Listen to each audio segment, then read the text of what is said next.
بسم الله الرحمن الرحيم والنازعات غرقا والناشطات نشطا والسابحات سبحا فالسابقات سبقا فالمدبرات أمرا يوم ترجف الرادفة تتبعها الرادفة قلوب يومئذ واجفة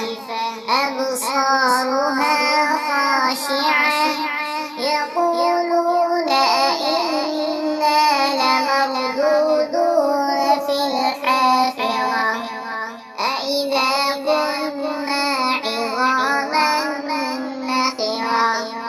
قالوا تلك إذا كرة خاسرة فإنما هي زجرة واحدة فإذا هم بالساهرة هل أتاك حديث موسى إذ ناداه ربه بالواد المقدس طوى اذهب إلى فرعون إنه طغى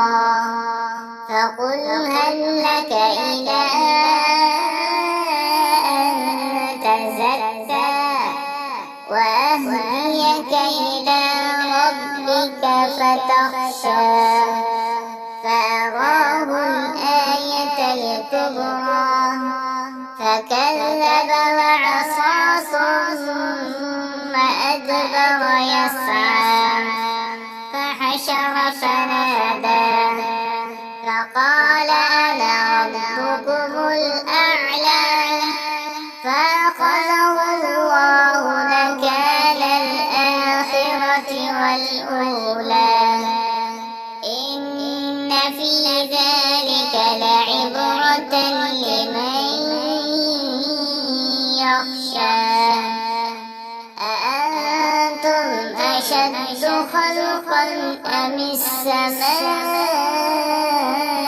بناها رفع سمكها سواها وأغطش ليلها وأخرج ضحاها والأرض بعد ذلك دحاها أخرج منها ماءها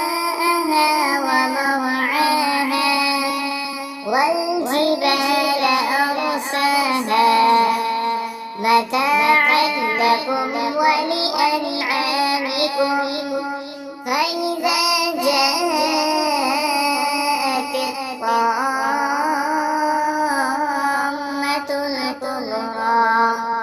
يوم يتذكر الإنسان